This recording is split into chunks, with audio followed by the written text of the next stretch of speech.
The Call of Cthulhu by H.P. Lovecraft. As read by Matt Felcman. Found among the papers of the late Francis Wayland Thurston of Boston. Of great such powers or beings there may be conceivably a survival of a hugely remote period when consciousness was manifested, perhaps in shapes and forms, long since withdrawn before the tide of advancing humanity, forms of which poetry and legend alone have caught a flying memory and called them gods, monsters, mythical beings of all sorts and kinds. Algernon Blackwood. Chapter 1. The Horror in Clay. The most merciful thing in the world, I think, is the inability of the human mind to correlate all its contents. We live on a placid island of ignorance in the midst of black seas of infinity, and it was not meant that we should voyage far. The sciences, each straining in its own direction, have hitherto harmed us little, but someday, the piecing together of disassociated knowledge will open up such terrifying vistas of reality, and all our frightful position therein, that we shall either go mad from the revelation, or flee the deadly light into the peace and safety of a new dark age. Theosophists have guessed at the awesome grandeur of the cosmic cycle, wherein our world and human race form transient incidents. They have hinted at strange survivals in terms which would freeze the blood if not masked by a bland optimism. But it is not from them that there came the single glimpse of forbidden eons which chills me when I think of it, and maddens me when I dream of it.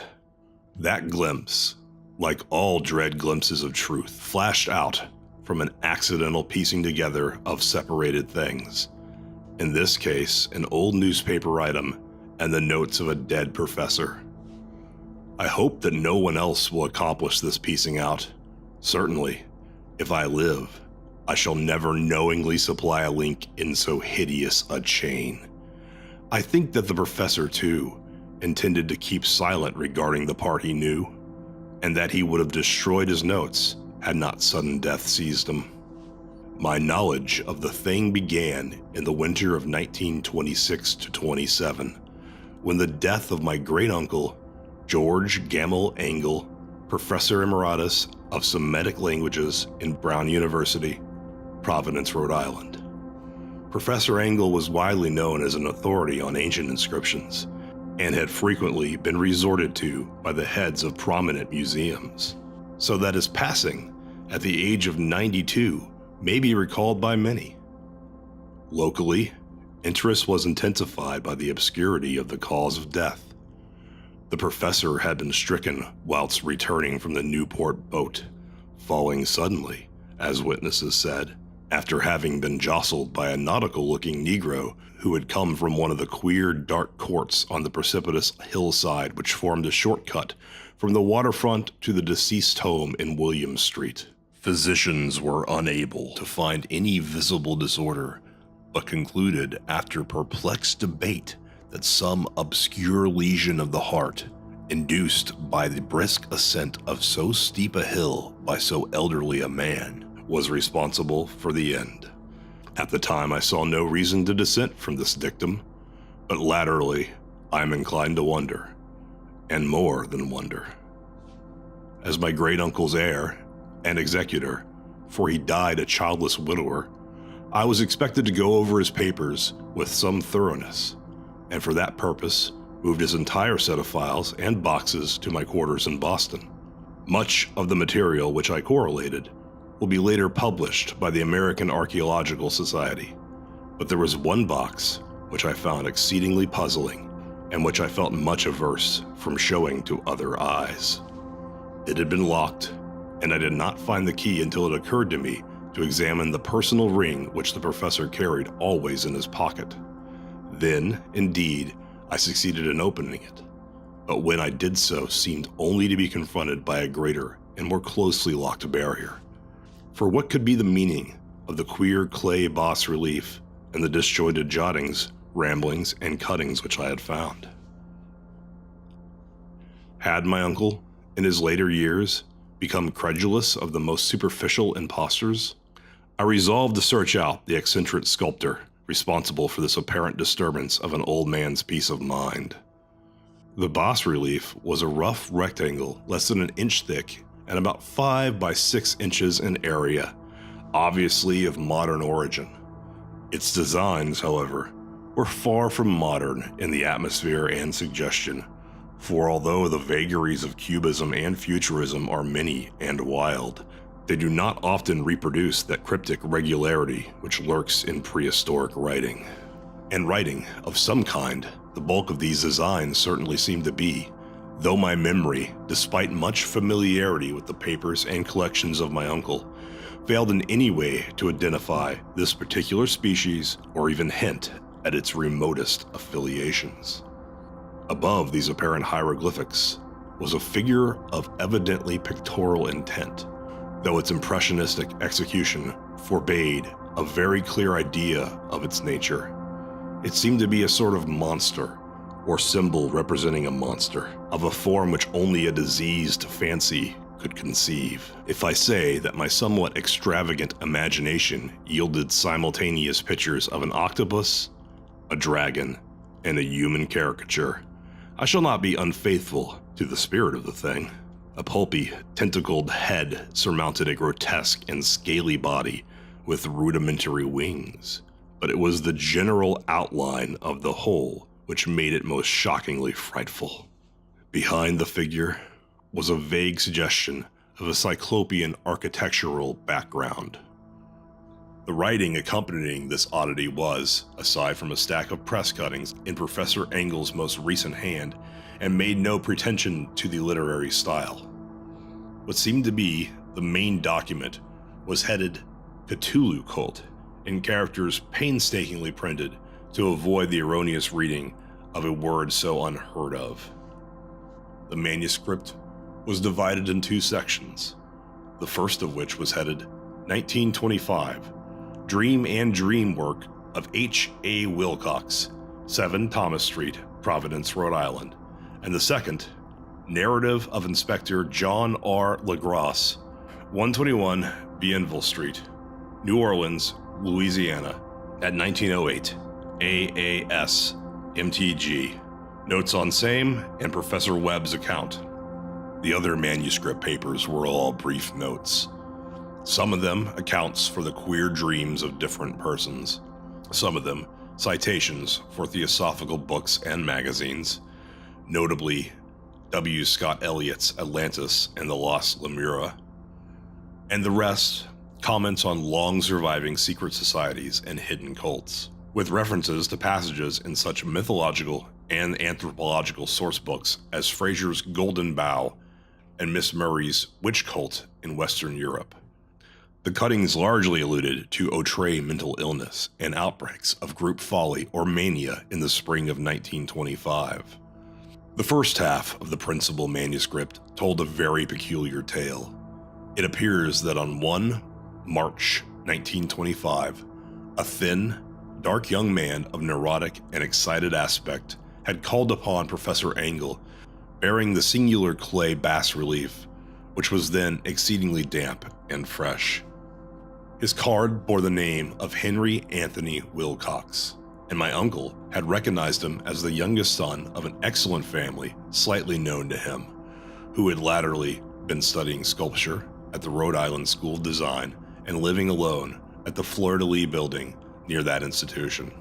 Wilcox was a precocious youth of known genius but great eccentricity, and had from childhood excited attention through the strange stories and odd dreams he was in the habit of relating. He called himself psychically hypersensitive, but the steadfolk of the ancient commercial city dismissed him as merely queer. Never mingling much with his kind, he had dropped gradually from social visibility, and was now known only to a small group of aesthetes from other towns. Even the Providence Art Club, anxious to preserve its conservatism, had found him quite hopeless. On the occasion of the visit, ran the professor's manuscript, the sculptor abruptly asked for the benefit of his host's archaeological knowledge in identifying the hieroglyphics on the bas-relief. He spoke in a dreamy, stilted manner, with suggested pose and alienated sympathy, and my uncle showed him some sharpness in replying, for the conspicuous freshness of the tablet implied kinship with anything but archaeology. Young Wilcox's rejoinder, which impressed my uncle enough to make him recall and record it verbatim, was of a fantastically poetic cast, which must have typified his whole conversation, and which I since found highly characteristic of him. He said, "It is new indeed, for I made it last night in a dream of strange cities, and dreams are older than brooding Tyre, or the contemplative Sphinx, or garden-girdled Babylon." It was then that he began that rambling tale, which suddenly played upon a sleeping memory and won the fevered interest of my uncle. There had been a slight earthquake tremor the night before, the most considerable felt in New England for some years, and Wilcox's imagination had been keenly affected. Upon retiring, he had an unprecedented dream of great cyclopean cities of Titan blocks and sky-flung monoliths, all dripping with green ooze and sinister with latent horror. Hieroglyphics had covered the walls and pillars, and from some undetermined point below had come a voice that was not a voice, a chaotic sensation which only a fancy could transmute into sound, but which he attempted to render by the almost unpronounceable jumble of letters, Cthulhu Fatagan. This verbal jumble was the key to the recollection which excited and disturbed Professor Engel. He questioned the sculptor with scientific minuteness and studied with almost frantic intensity the bas-relief on which the youth had found himself working, chilled and clad only in his nightclothes when waking had stolen bewilderingly over him. My uncle blamed his old age, Wilcox afterward said, for his slowness in recognizing both hieroglyphics and pictorial design. Many of his questions seemed highly out of place to his visitor, especially those which tried to connect the latter with strange cults or societies, and Wilcox could not understand the repeated promises of silence which he was offered in exchange for an admission of membership in some widespread mystical or paganly religious body. When Professor Engel became convinced that the sculptor was indeed ignorant of any cult or system of cryptic lore, he besieged his visitor with demands for future reports of dreams.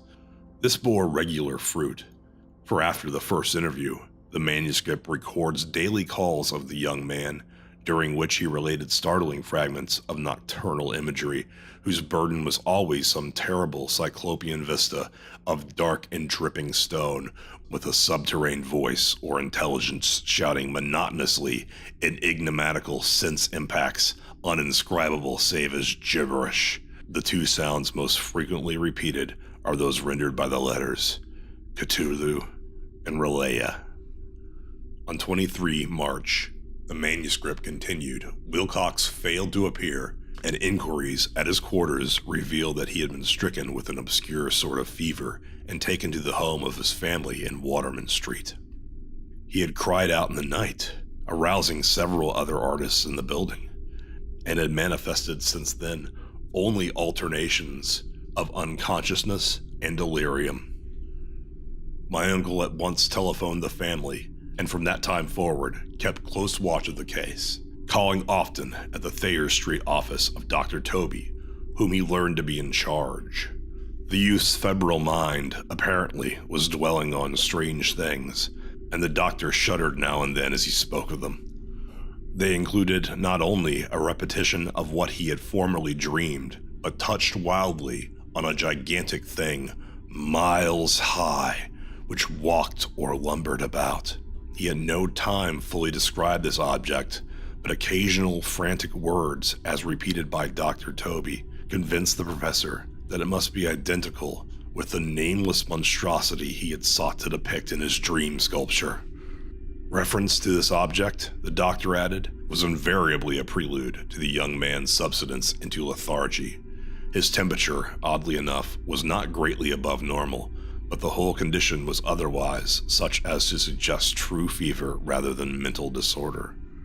On 2 April, at about 3 p.m., every trace of Wilcox's malady suddenly ceased.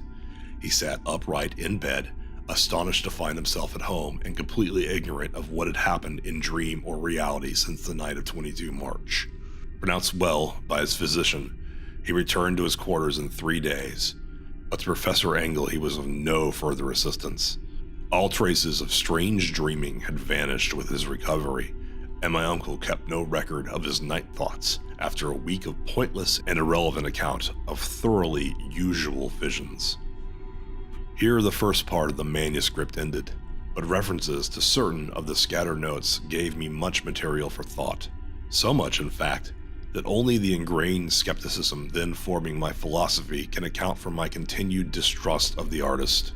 The notes in question were those descriptive of the dreams of various persons covering the same period as that in which young Wilcox had his strange visitations.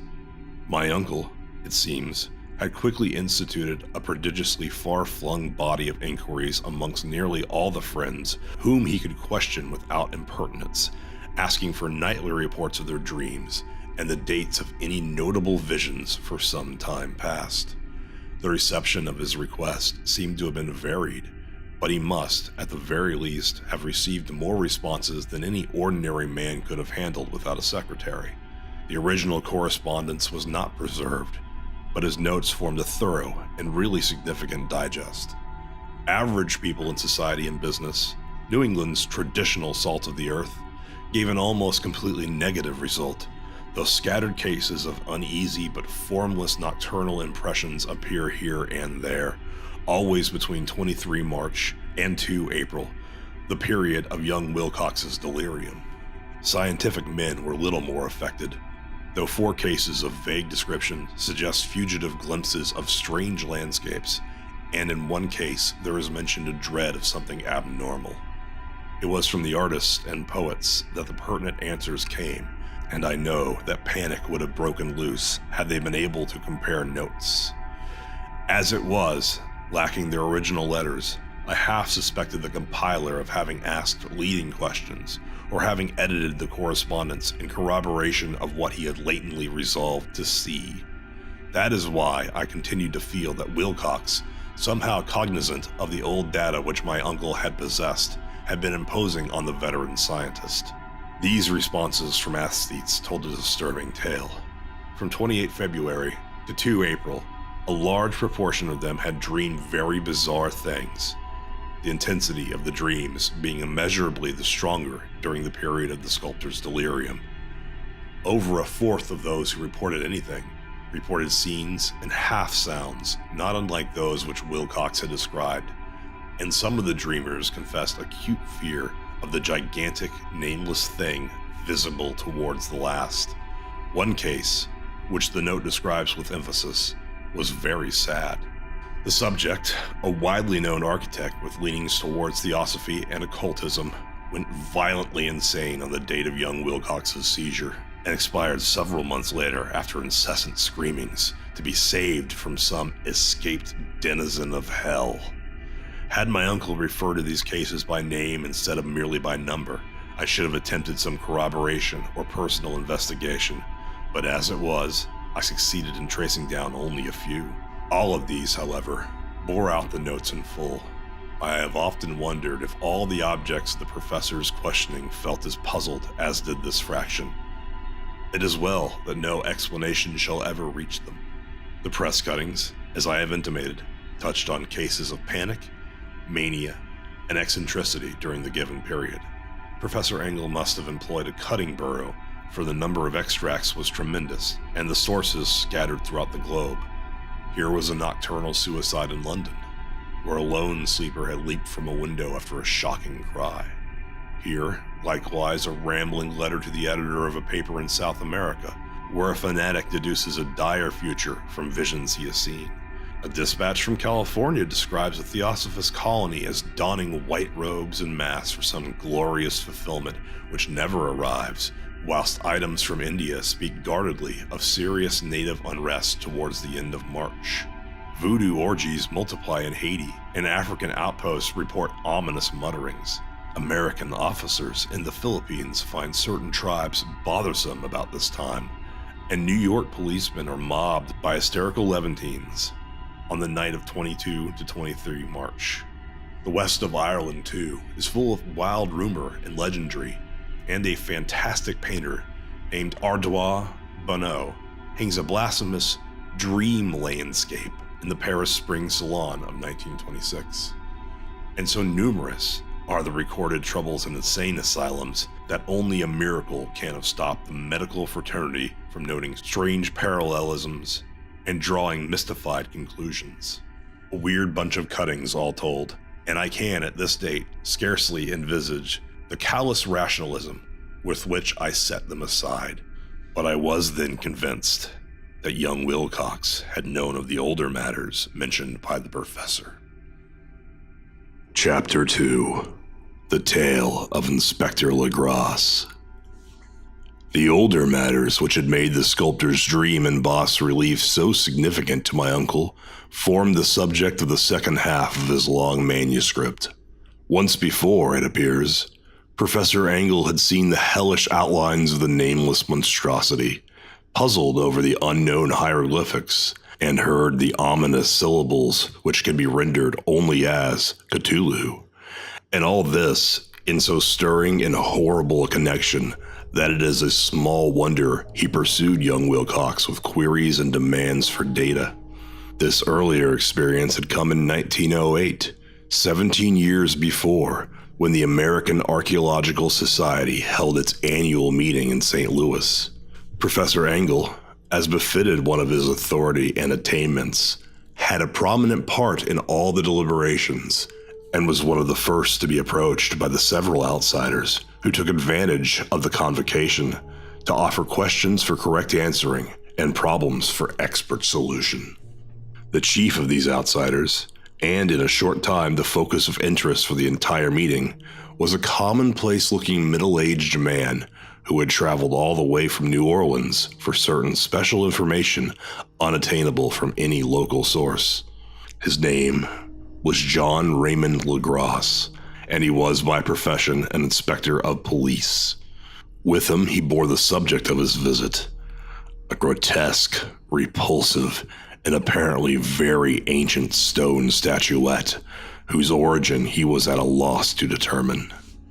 It must not be fancied that Inspector Legrasse had the least interest in archaeology. On the contrary, his wish for enlightenment was prompted by purely professional considerations. The statuette, idol, fetish, or whatever it was, had been captured some months before in the wooded swamps south of New Orleans during a raid on a supposed voodoo meeting. And so singular and hideous were the rites connected with it that the police could not but realize that they had stumbled on a dark cult totally unknown to them, and infinitely more diabolic than even the blackest of the African voodoo circles. Of its origin, apart from the erratic and unbelievable tales extorted from the captured members, absolutely nothing was to be discovered.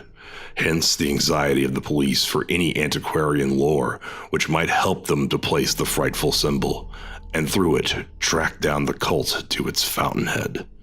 Inspector Legrasse was scarcely prepared for the sensation which his offering created.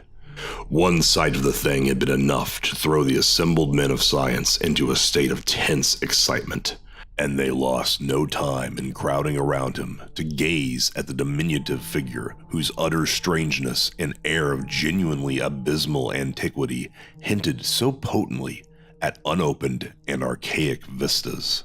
No recognized school of sculpture had animated this terrible object, yet centuries and even thousands of years seemed recorded in its dim and greenish surface of unplaceable stone. The figure, which was finally passed slowly from man to man for close and careful study, was between 7 and 8 inches in height and of exquisitely artistic workmanship.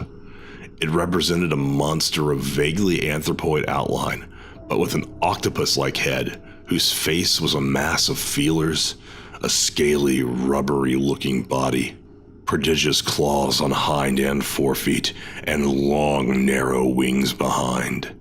This thing, which seemed instinct with a fearsome and unnatural malignancy, was of somewhat bloated corpulence and squatted evilly on a rectangular block or pedestal covered with undecipherable characters. The tips of the wings touched the back edge of the block.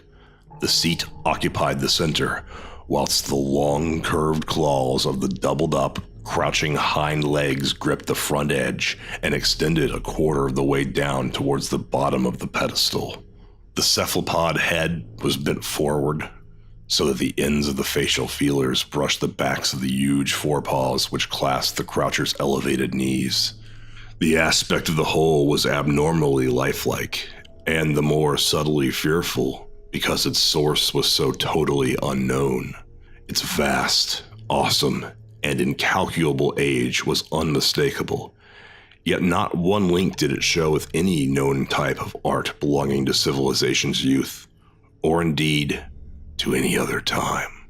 Totally separate and apart, its very material was a mystery. For the soapy, greenish-black stone with its golden or iridescent flecks and striations resembled nothing familiar to geology or mineralogy. The characters along the base were equally baffling, and no member present, despite a representation of half the world's expert learning in this field, could form the least notion of even the remotest linguistic kinship. They, like the subject and material, belonged to something horribly remote and distinct from mankind as we knew it, something frightfully suggestive of old and unhallowed cycles of life in which our world and our conceptions have no part.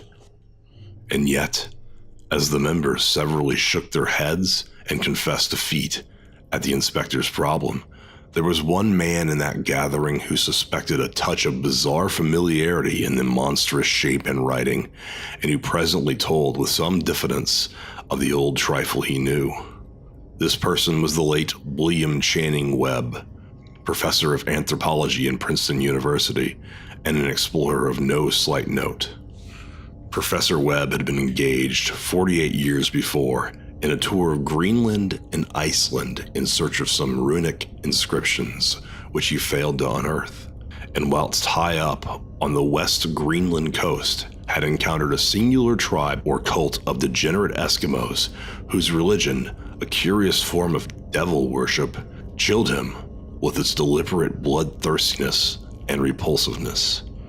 It was a faith of which other Eskimos knew little, and which they mentioned only with shudders, saying that it had come down from horribly ancient eons before ever the world was made.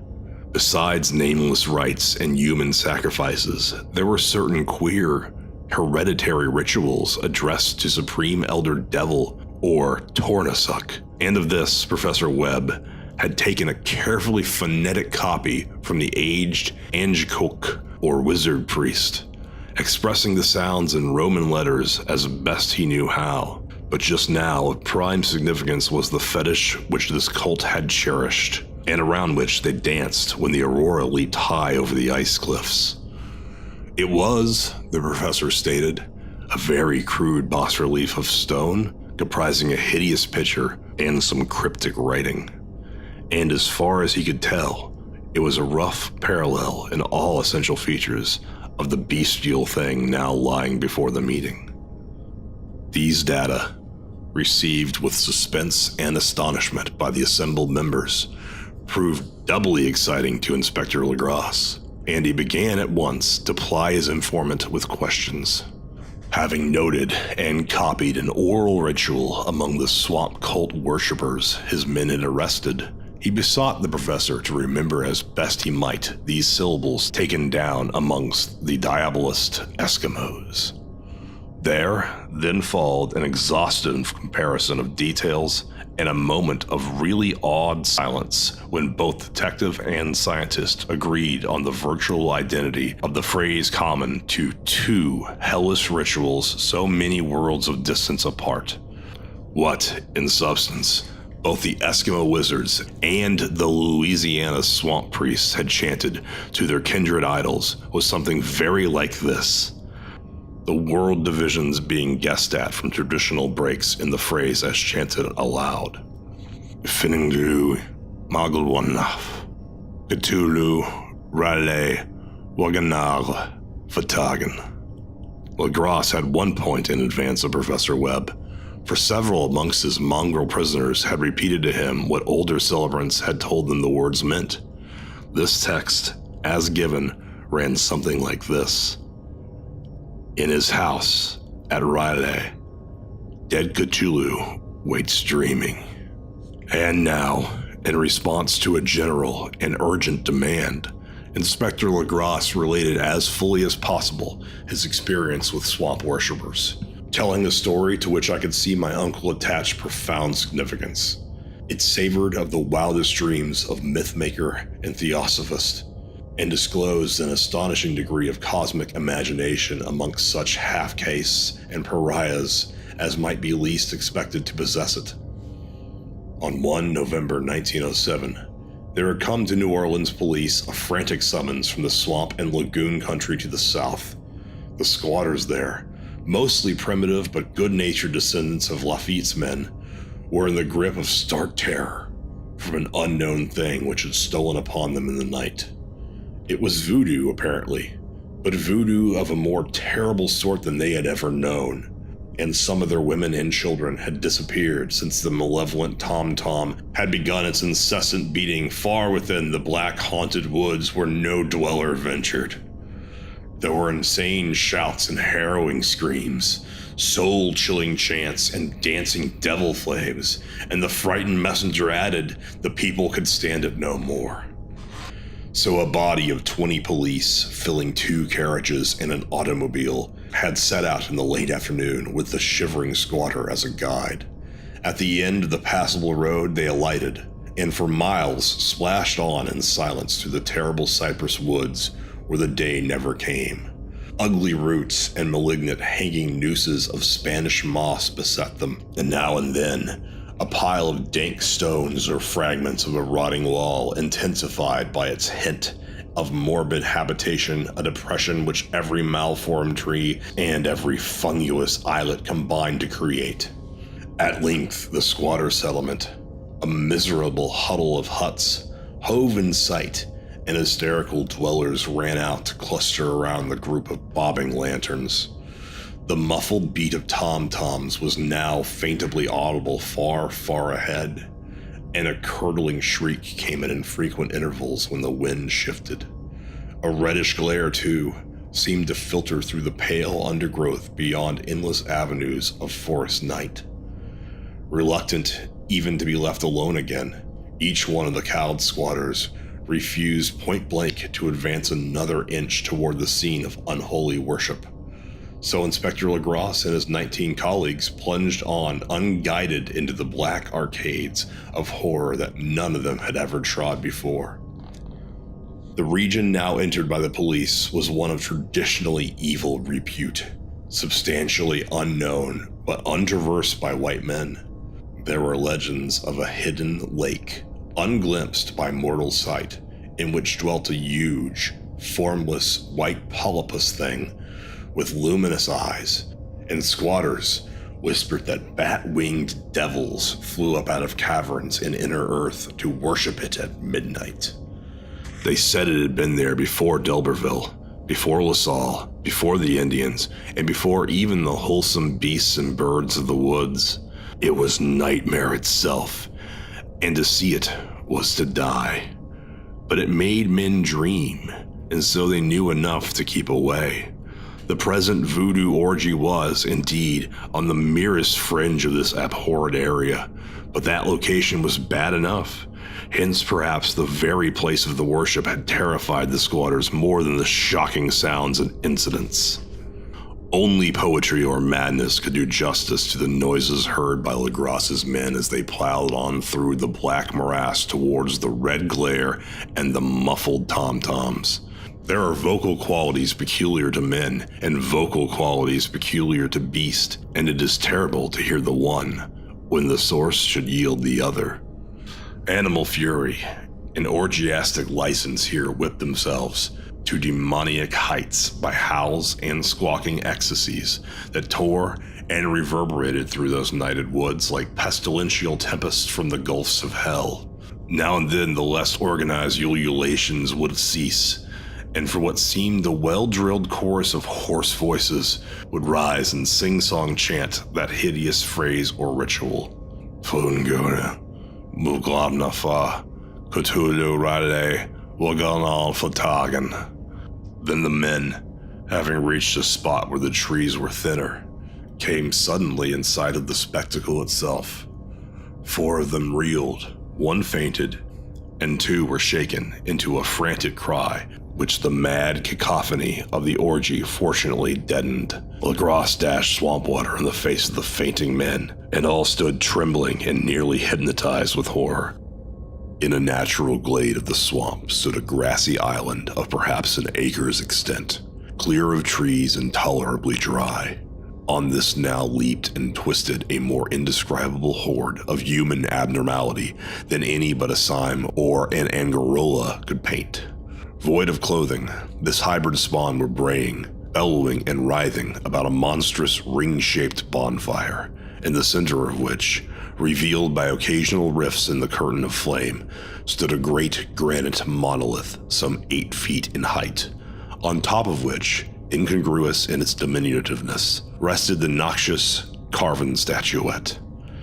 From a wide circle of tin scaffolds set up at regular intervals with the flame-girt monolith as a center hung, head downward, the oddly marred bodies of the helpless squatters who had disappeared. It was inside this circle that the ring of worshippers jumped and roared, the general direction of the mass motion being from left to right, an endless bacchanal between the ring of bodies and the ring of fire. It may have been only imagination, and it may have been only echoes which induced one of the men, an excitable Spaniard, to fancy he heard antiphonal responses to the ritual from some far and unilluminated spot deeper within the wood of ancient legendry and horror. This man, Joseph D. Galvez, I later met and questioned, and he proved distractingly imaginative. He indeed went so far as to hint of the faint beatings of great wings, and of a glimpse of shining eyes and mountainous white bulk beyond the remotest trees, but I suppose he had been hearing too much native superstition. Actually, the horrified pause of the men was of comparatively brief duration. Duty came first, and although there must have been nearly 100 mongrel celebrants in the throng, the police relied on their firearms and plunged determinedly into the nauseous rout. For 5 minutes, the resultant din and chaos were beyond description. Wild blows were struck, shots were fired, and escapes were made. But in the end, Legrasse was able to count some 47 sullen prisoners, whom he forced to dress in haste and fall into line between 2 rows of policemen. 5 of the worshippers lay dead, and 2 severely wounded ones were carried away on improvised stretchers by their fellow prisoners. The image of the monolith, of course, was carefully removed and carried back by Legrasse. Examined at headquarters after a trip of intense strain and weariness, the prisoners all proved to be men of a very low, mixed-blooded, and mentally aberrant type.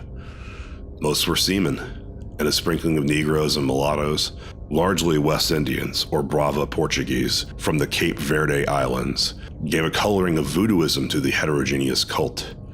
But before many questions were asked, it became manifest that something far deeper and older than Negro fetishism was involved. Degraded and ignorant as they were, the creatures held with surprising consistency to the central idea of their loathsome faith. They worshipped, so they said, the great old ones, who lived ages before there were any men, and who came to the young world out of the sky. These old ones were gone now, inside the earth and under the sea, but their dead bodies had told their secrets in dreams to the first men, who formed a cult which had never died. This was that cult, and the prisoners said it had always existed and always would exist, hidden in distant wastes and dark places all over the world until the time when the great priest Cthulhu, from his dark house in the mighty city of Rylea, under the waters, should rise and bring the earth again beneath his sway. Some day he would call, when the stars were ready, and the secret cult would always be waiting to liberate him. Meanwhile, no more must be told. There was a secret which even torture could not extract. Mankind was not absolutely alone amongst the conscious things of Earth, for shapes came out of the dark to visit the faithful few. But these were not the great old ones. No man had ever seen the old ones. The carven idol was great Cthulhu, but none might say whether or not others were precisely like him. No one could read the old writing now, but things were told by word of mouth. The chanted ritual was not the secret. That was never spoken out loud, only whispered. The chant meant only this: in his house at Rylea, dead Cthulhu waits dreaming. Only 2 of the prisoners were found sane enough to be hanged, and the rest were committed to various institutions. All denied a part in the ritual murders, and averred that the killing had been done by black-winged ones, which had come to them from their immemorial meeting place in the haunted wood. But of those mysterious allies, no coherent account could ever be gained. What the police did extract came mainly from an immensely aged mestizo named Castro, who claimed to have sailed to strange ports and talked with undying leaders of the cult in the mountains of China. Old Castro remembered the bits of hideous legend that paled the speculations of Theosophus and made man and the world seem recent and transient indeed. There had been eons when other things ruled on the earth, and they had had great cities. Remains of them, he said the deathless Chinaman had told him, were still to be found as cyclopean stones on islands in the Pacific.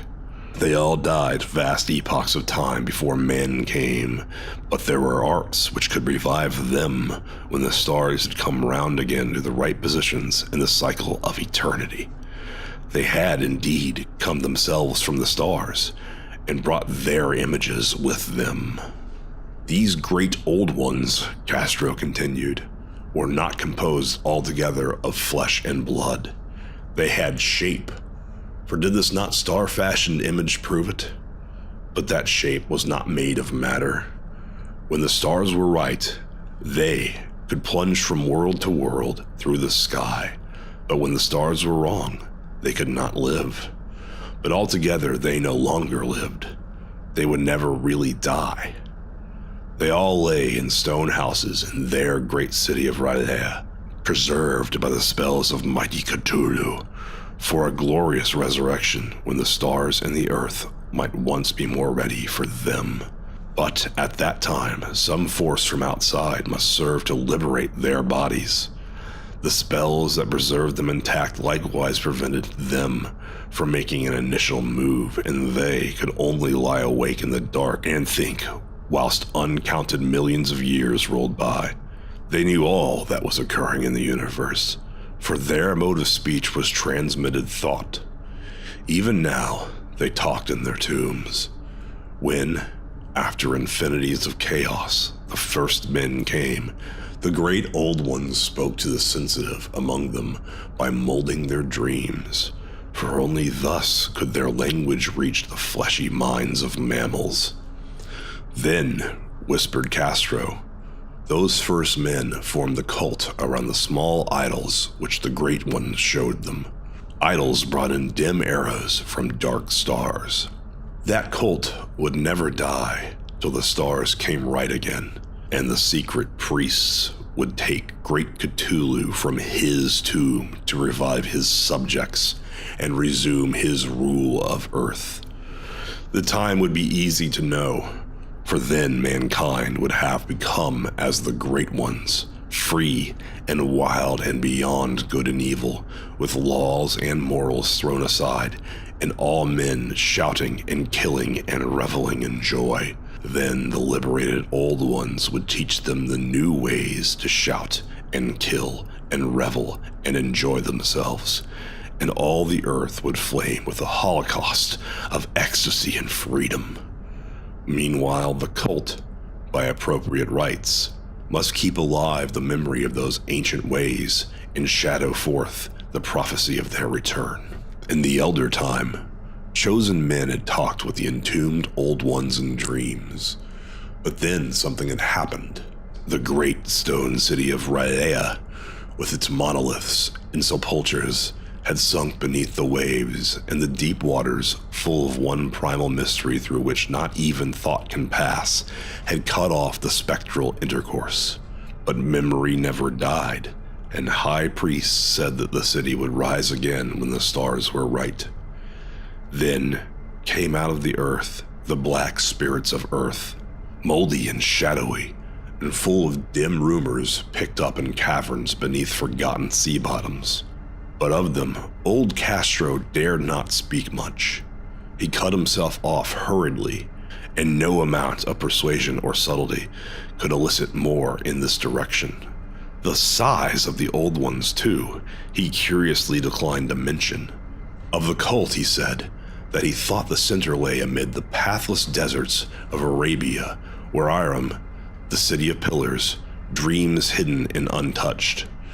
It was not allied to the European witch cult, and was virtually unknown beyond its members. No book had ever really hinted of it, though the deathless Chinamen said that there were double meanings in the Necronomicon of the mad Arab Abdul al-Hazred, which the initiated might read as they choose, especially the much-discussed couplet, "That is not dead which can eternal lie, and with strange eons even death may die." Legras, deeply impressed and not a little bewildered, had inquired in vain concerning the historic affiliations of the cult. Castro, apparently, had told the truth when he said that it was wholly secret. The authorities at Tulane University could shed no light upon either cult or image, and now the detective had come to the highest authorities in the country and met with no more than the Greenland tale of Professor Webb. The feverish interest aroused at the meeting by Legras's tale, corroborated as it was by the statuette, is echoed in the subsequent correspondence of those who attended. Although scant mention occurs in the formal publication of the society, caution is the first care of those accustomed to face occasional charlatanry and imposture. Legras for some time lent the image to Professor Webb, but at the latter's death it was returned to him and remains in his possession, where I viewed it not long ago. It is a truly terrible thing, and unmistakably akin to the dream sculpture of young Wilcox. That my uncle was excited by the tale of the sculptor I did not wonder, for what thoughts must arise upon hearing, after a knowledge of what Legras had learned of the cult, of a sensitive young man who had dreamed not only the figure and exact hieroglyphics of the swamp-found image and the Greenland devil tablet, but had come in his dreams upon at least 3 of the precise words of the formula uttered alike by Eskimo Diabolists and mongrel Louisianans.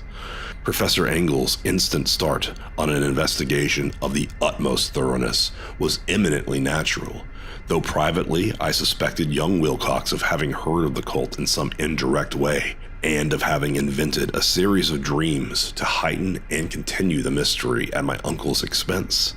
The dream narratives and cuttings collected by the professor were, of course, strong corroboration, but the rationalism of my mind and the extravagance of the whole subject led me to adopt what I thought the most sensible conclusions. So, after thoroughly studying the manuscript again and correlating the theosophical and anthropological notes with the cult narrative of Legras, I made a trip to Providence to see the sculptor and give him the rebuke I thought so proper for so boldly imposing upon a learned and aged man.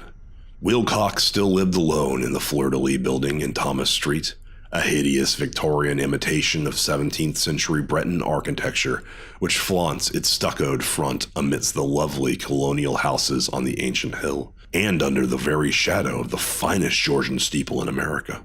I found him at work in his rooms, and at once conceded from the specimens scattered about that his genius is indeed profound and authentic. He will, I believe, be heard from some time as one of the great decadents, for he is crystallized in clay and will one day mirror and marble those nightmares and fantasies which Arthur Machen evokes in prose and Clark Ashton Smith makes visible in verse and painting. Dark, frail, and somewhat unkempt in aspect, he turned languidly at my knock and asked me my business without rising. When I told him who I was, he displayed some interest, for my uncle had excited his curiosity in probing his strange dreams, yet had never explained the reason for the study. I did not enlarge his knowledge in this regard, but sought with some subtlety to draw him out. In a short time, I became convinced of his absolute sincerity, for he spoke of the dreams in a manner none could mistake. They, and their subconscious residuum, had influenced his art profoundly, and he showed me a morbid statue whose contours almost made me shake with the potency of its black suggestion. He could not recall having seen the original of this thing, except in his own dream bas-relief, but the outlines had formed themselves insensibly under his hands. It was, no doubt, the giant shape he had raved of in delirium. That he really knew nothing of the hidden cult, save from what my uncle's relentless catechism had let fall, he soon made clear, and again I strove to think of some way in which he could possibly have received the weird impressions. He talked of his dreams in strangely poetic fashion, making me see with terrible vividness the damp cyclopean city of slimy green stone, whose geometry, he oddly said, was all wrong, and hear with frightened expectancy the ceaseless half-mental calling from the underground. Cthulhu vertagen. Cthulhu vertagen. These words had formed the part of that dread ritual which told of dead Cthulhu's dream vigil in his stone vault at Ralea, and I felt deeply moved despite my rational beliefs.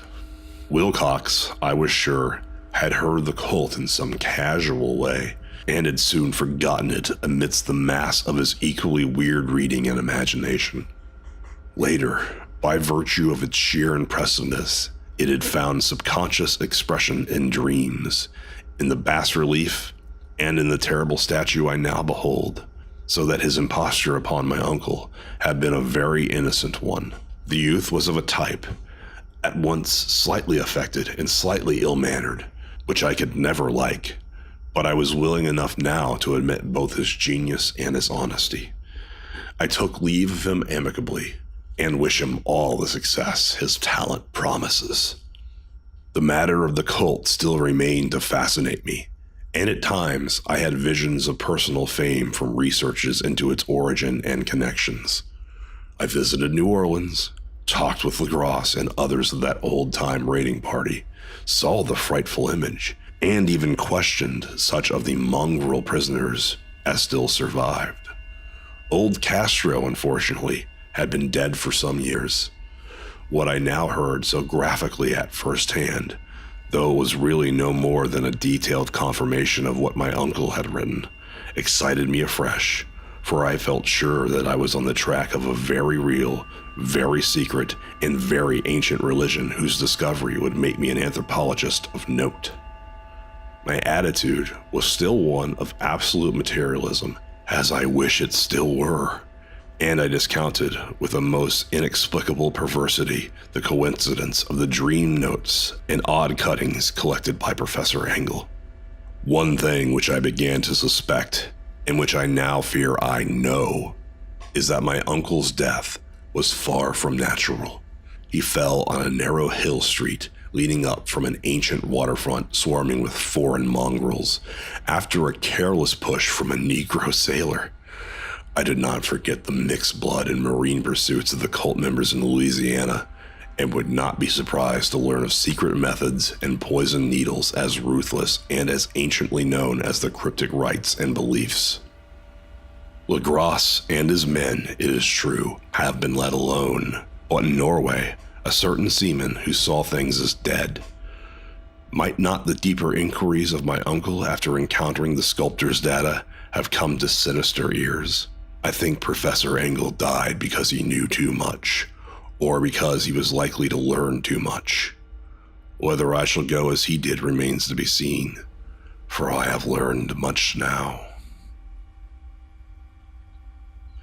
Chapter 3: The Madness from the Sea. If heaven ever wishes to grant me a boon, it would be the total effacing of the results of a mere chance which fixed my eye on a certain stray piece of shelf paper. It was nothing on which I would naturally have stumbled in the course of my daily round, for it was an old number of an Australian journal, the Sydney Bulletin, for April 18, 1925. It had escaped even the Cutting Bureau, which had, at the time of its issuance, been avidly collecting material for my uncle's research. I had largely given over my inquiries into what Professor Engel called the Cthulhu cult, and was visiting a learned friend in Paterson, New Jersey, the curator of a local museum and a mineralogist of note. Examining one day the reserve specimens roughly set on the storage shelves in a rear room of the museum, my eye was caught by an odd picture in which one of the old papers spread beneath the stones. It was the Sydney Bulletin I have mentioned, for my friend had wide affiliations in all conceivable foreign parts, and the picture was a half-tone cut of a hideous stone image, almost identical with that which Legros had found in the swamp. Eagerly clearing the sheet of its precious contents, I scanned the item in detail, and was disappointed to find it of only moderate length. What it suggested, however, was of portentous significance to my flagging quest, and I carefully tore it out for immediate action. It read as follows: Mystery derelict found at sea. Vigilant arrives with helpless armed New Zealand yacht in tow. One survivor and dead man found aboard. Tale of desperate battle and deaths at sea. Rescued seaman refuses particulars of strange experience. Odd idol found in his possession. Inquiry to follow. The Morrison Co's freighter Vigilant, bound from Valparaiso, arrived this morning at its wharf in Darling Harbor, having in tow the battled and disabled but heavily armed steam yacht Alert of Dunedin, New Zealand, which was sighted April 12th in southern latitude 34 by 21, west longitude 152 by 17, with one living and one dead man aboard. The Vigilant left Valparaiso March 25th, and on April 2nd was driven considerably south of her course by exceptionally heavy storms and monster waves. On April 12th, the derelict was sighted, and though apparently deserted, was found upon boarding to contain one survivor in a half-delirious condition and one man who had evidently been dead for more than a week. The living man was clutching a horrible stone idol of unknown origin, about 1 foot in height, regarding whose nature authorities at Sydney University, the Royal Society, and the museum in College Street all profess complete bafflement, and which the survivor says he found in the cabin of the yacht, in a small carved shrine of common pattern. This man, after recovering his senses, told an exceedingly strange story of piracy and slaughter. He is Gustav Johansen, a Norwegian of some intelligence, and had been second mate of a two-mast schooner Emma of Auckland, which sailed for Callao February 20th with a complement of 11 men. The Emma, he says, was delayed and thrown widely south of her course by the great storm of March 1st, and on March 22nd in southern latitude 49 degrees by 51, west longitude 128 by 34, encountered the Alert, manned by a queer and evil-looking crew of Kanakas and half-castes. Being ordered peremptorily to turn back, Captain Collins refused, whereupon the strange crew began to fire savagely and without warning upon the schooner, with a particularly heavy battery of brass cannon forming part of the yacht's equipment. The Emma's men showed fight, says the survivor, and though the schooner began to sink from the shots beneath the waterline, they managed to heave alongside their enemy and board her, grappling with the savage crew on the yacht's deck, and being forced to kill them all, the number being slightly superior because of their particularly abhorrent and desperate, though rather clumsy mode of fighting. 3 of the Emma's men, including Captain Collins and First Mate Green, were killed, and the remaining 8 under Second Mate Johansen proceeded to navigate the captured yacht, going ahead in their original direction to see if any reason for their ordering back had existed.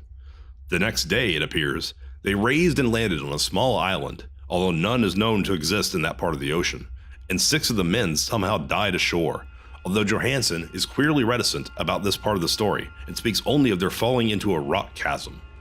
Later, it seems, He and one companion boarded the yacht and tried to manage her, but were beaten about by the storm of April 2nd. From that time till his rescue on the 12th, the man remembers little, and he does not even recall when William Bryden, his companion, died. Bryden's death reveals no apparent cause and was probably due to excitement or exposure. Cable advices from Dunedin report that the Alert was well known there as an island trader and bore an evil reputation along the waterfront. It was owned by a curious group of half-castes whose frequent meetings and night trips to the woods attracted no little curiosity, and it had set sail in great haste just after the storm and earth tremors of March 1st. Our Auckland correspondent gives the Emma and her crew an excellent reputation, and Johansen is described as a sober and worthy man. The Admiralty will institute an inquiry on the whole matter beginning tomorrow, at which every effort will be made to induce Johansen to speak more freely than he has done hitherto. This was all, together with the picture of the hellish image. But what a train of ideas it started in my mind. Here were new treasuries of data on the Cthulhu cult, and evidence that it had strange interests at sea as well as on land. What motive prompted by the hybrid crew to order back the Emma as they sailed about with their hideous idol? What was the unknown island on which 6 of the Emma's crew had died, and about which the mate Johansen was so secretive? What had the Vice Admiralty's investigation brought out? And what was known of the noxious cult in Dunedin? And, most marvelous of all, what deep and more than natural linkage of dates was this which gave a malign and now undeniable significance to the various turns of events so carefully noted by my uncle? March 1st, or February 28th, according to the international dateline, the earthquake and storm had come. From Dunedin, the Alert and her noisome crew had darted eagerly forth as if imperiously summoned, and on the other side of the earth, poets and artists had begun to dream of a strange, dank, cyclopean city, whilst the young sculptor had molded in his sleep the form of the dreaded Cthulhu. March 23rd, the crew of the Emma landed on an unknown island and left 6 men dead, and on that date, the dreams of sensitive men assumed a heightened vividness and darkened with dread of a giant monster's malign purpose. Whilst an architect had gone mad, and a sculptor had lapsed suddenly into delirium. And what of this storm of April 2nd, the date on which all dreams of the dank city ceased, and Wilcox emerged unharmed from the bondage of strange fever? What of all of this? And of those hints of old Castro about the sunken, starborn old ones and their coming reign, their faithful cult and their mastery of dreams? Was I tottering on the brink of cosmic horrors beyond man's power to bear? If so, they must be horrors of the mind alone, for in some way, the 2nd of April had put a stop to whatever monstrous menace had begun its siege of mankind's soul. That evening, after a day of hurried cabling and arranging, I bade my host adieu and took a train for San Francisco. In less than a month, I was in Dunedin, where, however, I found that little was known of the strange cult members who had lingered in the old sea taverns. Waterfront scum was far too common for special mention, though there was vague talk about one inland trip these mongrels had made, during which faint drumming and red flame were noted on the distant hills. In Auckland, I learned that Johansen had returned with yellow hair turned white after a perfunctory and inconclusive questioning at Sydney, and had therefore sold his cottage in West Street and sailed with his new wife to his old home in Oslo. Of his stirring experience, he would tell his friends no more than he had told the Admiralty officials, and all they could do was give me his Oslo address. After that, I went to Sydney and talked profitlessly with seamen and members of the Vice Admiralty Court. I saw the Alert, now sold and in commercial use at Circular Quay in Sydney Cove, but gained nothing from its non-committal bulk. The crouching image with its cuttlefish head, dragon body, scaly wings, and hieroglyphed pedestal was preserved in the museum at Hyde Park, and I studied it long and well, finding it a thing of balefully exquisite workmanship, and with the same utter mystery, terrible antiquity, and unearthly strangeness of material which I had noted in Legrasse's smaller specimen. Geologists, the curator told me, had found it a monstrous puzzle, for they vowed that the world held no rock like it. Then I thought with a shudder of what old Castro had told Legrasse about the primal great ones. They had come from the stars and had brought their images with them. Shaken with such a mental resolution as I had never before known, I now resolved to visit mate Johansen in Oslo. Sailing for London, I re-embarked at once for the Norwegian capital, and one autumn day landed at the trim wharves in the shadow of the Edgeburg. Johansen's address, I discovered, lay in the old town of King Harald Hardrada, which kept alive the name of Oslo during all the centuries that the greater city masqueraded as Christiana. I made the brief trip by taxicab and knocked with palpitant heart at the door of a neat and ancient building with plastered front. A sad-faced woman in black answered my summons, and I was stung with disappointment when she told me in halting English that Gustav Johansen was no more. He had not long survived his return, said his wife, for the doings at sea in 1925 had broken him. He had told her no more than he had told the public, but had left a long manuscript of technical matters, as he said, written in English, evidently in order to guard her from the peril of casual perusal. During a walk through a narrow lane near the Gothenburg dock, a bundle of papers falling from an attic window had knocked him down. 2 Lascar sailors at once helped him to his feet, but before the ambulance could reach him, he was dead. Physicians found no adequate cause for the end and laid it to heart trouble and a weakened constitution. I now felt gnawing at my vitals that dark terror, which will never leave me till I, too, am at rest, accidentally or otherwise. Persuading the widow that my connection with her husband's technical matters was sufficient to entitle me to his manuscript, I bore the document away and began to read it on the London boat. It was a simple, rambling thing, a naive sailor's effort at a post facto diary, and strove to recall day by day that last awful voyage. I cannot attempt to transcribe it verbatim in all its cloudiness and redundance, but I will tell its just enough to show why the sound of the water against the vessel's sides became so unendurable to me that I stopped my ears with cotton. Johansen, thank God, did not know quite all, even though he saw the city and the thing.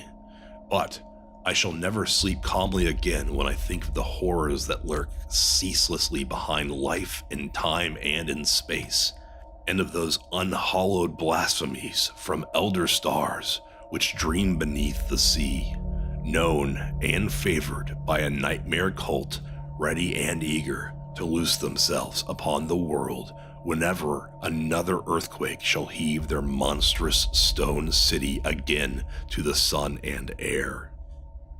Johansen's voyage had begun just as he told it to the Vice Admiralty. The Emma and its ballast had cleared Auckland on February 20th and had felt the full force of that earthquake-born tempest, which must have heaved up from the sea bottom the horrors that filled men's dreams. Once more under control, the ship was making good progress when held up by the Alert on March 22nd, and I could feel the mate's regret as he wrote of her bombardment and sinking. Of the swarthy cult fiends on the Alert, he speaks with significant horror. There was some peculiarly abominable quality about them which made their destruction seem almost a duty, and Johansen now shows ingenuous wonder at the charge of ruthlessness brought against his party during the proceedings of the Court of Inquiry. Then, driven ahead by curiosity in their captured yacht under Johansen's command, the men sight a great stone pillar sticking out of the sea, and in south longitude 47 by 9, west longitude 126 by 43, come upon a coastline of mingled mud, ooze, and weedy Cyclopean masonry, which can be nothing less than the tangible substance of Earth's supreme terror, the nightmare corpse city of Rylea, that was built in measureless eons behind history by the vast, loathsome shapes that seeped down from the dark skies. There lay a great Cthulhu and his hordes, hidden in green, slimy vaults, and sending out at last, after cycles incalculable, the thoughts that spread fear to the dreams of the sensitive, and called imperiously to the faithful to come on a pilgrimage of liberation and restoration. All this Johansen did not suspect, but God knows he soon saw enough. I suppose that only a single mountaintop, the hideous monolith-crowned citadel whereon great Cthulhu was buried, actually emerged from the waters. When I think of the extent of all that may be brooding down there, I almost wish to kill myself forthwith. Johansen and his men were awed by the cosmic majesty of this dripping Babylon of elder demons, and must have guessed without guidance that it was nothing of this or of any sane planet. All at the unbelievable size of the greenish stone blocks, at the dizzying height of the great caravan monolith, and at the stupefying identity of the colossal statues and bas-reliefs with a queer image found in the shrine of the alert, is poignantly visible in every line of the mate's frightened description. Without knowing what futurism is like, Johansen achieved something very close to it when he spoke of the city, for instead of describing any definite structure or building, he dwells only on broad impressions of vast angles and stone surfaces. Surfaces too great to belong to anything right or proper for this earth, and impious with horrible images and hieroglyphs. I mention his talk about angles because it suggests something Wilcox had told me of his awful dreams. He said that the geometry of the dream place he saw was abnormal, non-Euclidean, and loathsomely redolent of spheres and dimensions apart from ours. Now, an unleathered seaman felt the same thing while gazing at that terrible reality. Johansen and his men landed at a sloping mudbank on this monstrous acropolis and clambered slipperily up over Titan oozy blocks which could have been no mortal staircase.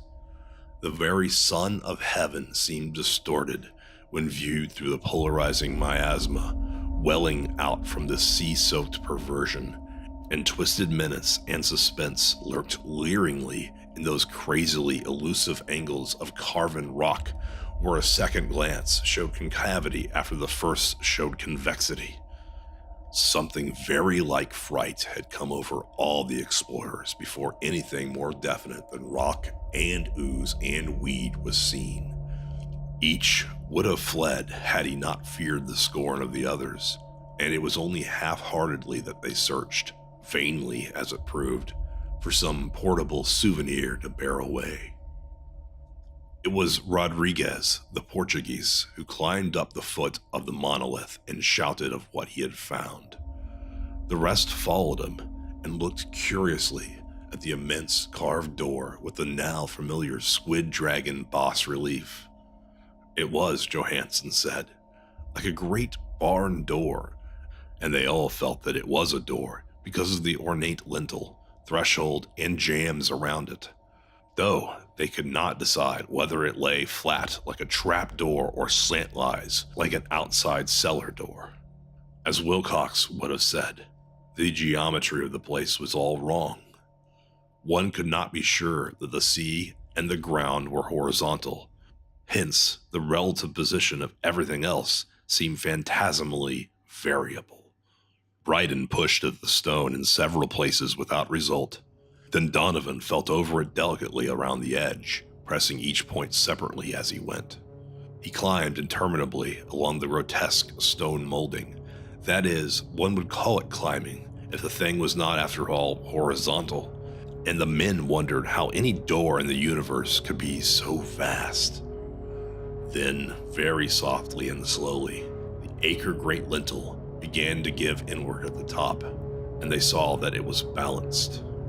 Donovan slid or somehow propelled himself down or along the jam and rejoined his fellows, and everyone watched the queer recession of the monstrously carven portal. In this fantasy, a prismatic distortion, it moved anomalously in a diagonal way, so that all the rules of matter and perspective seemed upset. The aperture was black with a darkness almost material. That tenebrousness was indeed a positive quality, for it obscured such parts of the inner walls as ought to have been revealed, and actually burst forth like smoke from its eon-long imprisonment, visibly darkening the sun as it slunk away into the shrunken and gibbous sky on flapping membranous wings. The odor rising from the newly opened depths was intolerable, and at length the quick-eared Hawkins thought he heard a nasty, slopping sound down there. Everyone listened, and everyone was listening still when it lumbered slobberingly into sight and gropingly squeezed its gelatinous green immensity through the black doorway into the tainted outside air of that poisoned city of madness. Poor Johansson's handwriting almost gave out when he wrote of this. Of the 6 men who never reached the ship, he thinks 2 perished of pure fright in that accursed instant. The thing cannot be described. There is no language for such abysms of shrieking and immemorial lunacy, such eldritch contradictions of all matter, force, and cosmic order. A mountain walked or stumbled. God! What wonder that across the earth a great architect went mad, and poor Wilcox raved with fever in that telepathic instant. The thing of the idols, the green sticky spawns of the stars, had awakened to claim his own. The stars were right again, and what an old age cult had failed to do by design, a band of innocent sailors had done by accident. After vegetillions of years, great Cthulhu was loose again, and ravening for delight. 3 men were swept up by the flabby claws before anybody turned. God rest them, if there be any rest in the universe. There were Donovan, Guerrera, and Angstrom. Parker slipped as the other 3 were plunging frenziedly over endless vistas of green-crusted rock to the boat, and Johansson swears he was swallowed up by an angle of masonry which shouldn't have been there, an angle which was acute but behaved as if it were obtuse. So only Bryden and Johansson reached the boat and pulled desperately for the alert, as the mountainous monstrosity flopped down the slimy shores and hesitated, floundering at the edge of the water. Steam had not been suffered to go down entirely, despite the departure of all hands for the shore, and it was the work of only a few moments of feverish running up and down between wheel and engines to get the alert underway. Slowly, amidst the distorted horrors of that indescribable scene, she began to churn the lethal waters, whilst on the masonry of that charnel shore that was not of earth, the titan thing from the stars slavered and gibbered like Polypheme cursing the fleeing ship of Odysseus. Then, bolder than the storied Cyclops, great Cthulhu slid greasily into the water and began to pursue with vast, wave-raising strokes of cosmic potency. Bryden looked back and went mad, laughing shrilly as he kept on laughing at intervals till death found him one night in the cabin whilst Johansson was wandering deliriously. But Johansson had not given out yet. Knowing that the thing could surely overtake the alert until steam was fully up, he resolved on a desperate chance and, setting the engine for full speed, ran lightning-like on deck and reversed the wheel. There was a mighty eddying and foaming in the noisome brine, and, as the steam mounted higher and higher, the brave Norwegian drove his vessel ahead on against the pursuing jelly, which rose above the unclean froth like the stern of a demon galleon. The awful squid head with writhing feathers came nearly up to the bowsprit of the sturdy yacht, but Johansson drove on relentlessly. There was a bursting, as of an exploding bladder, a slushy nastiness as of a cloven sunfish, a stench as of 1,000 opened graves, and a sound that the chronicler could not put on paper. For an instant, the ship was befuddled by an acrid and blinding green cloud, and then there was only a venomous seething astern where, God in heaven, the scattered plasticity of that nameless sky spawn was nebulously recombining in its hateful original form, whilst its distance widened every second as the alert gained impetus from its mounting steam. That was all. After that, Johansen only brooded over the idol in the cabin and attended to a few matters of food for himself and the laughing maniac by his side. He did not try to navigate as the first bold flight, for the reaction had taken something out of his soul. Then came the storm of April 2nd, and a gathering of the clouds about his consciousness. There was a sense of spectral whirling through liquid gulfs of infinity and dizzying rides through reeling universes on a comet's tail, and of hysterical plunges from the pit to the moon and from the moon back again to the pit, all livened by a cachinnating chorus of the distorted, hilarious elder gods and the green, bat-winged mocking imps of Tartarus. Out of that dream came rescue. The Vigilant, the Vice Admiralty Court, the streets of Dunedin, and the long voyage back home to the old house by the Edgeburg. He could not tell. They would think him mad. But he would write of what he knew before death came. But his wife must not guess. Death would be a boon if only it could blot out the memories. That was the document I read. And now I have placed it in the tin box beside the bas-relief and the papers of Professor Angle. With it shall go this record of mine, this test of my own sanity, wherein is pieced together that which I hope may never be pieced together again. I have looked upon all that the universe has to hold of horror, and even the skies of spring and the flowers of summer must ever afterward be poison to me. But I do not think my life will be long. As my uncle went, as poor Johansen went, so shall I go. I know too much, and the cult still lives. Cthulhu still lives too, I suppose, again in that chasm of stone which has shielded him since the sun was young. His accursed city is sunken once more, for the Vigilant sailed over the spot after the April storm, but his ministers on earth still bellow and prance and slay around idol-capped monoliths in lonely places. He must have been trapped by the sinking whilst within his black abyss, or else the world would by now be screaming with fright and frenzy. Who knows the end? What has risen may sink, and what has sunk may rise. Loathsomeness waits and dreams in the deep, and decay spreads over the tottering cities of men. A time will come, but I must not and cannot think. Let me pray that, if I do not survive this manuscript, my executors may put caution before audacity and see that it meets no other eye.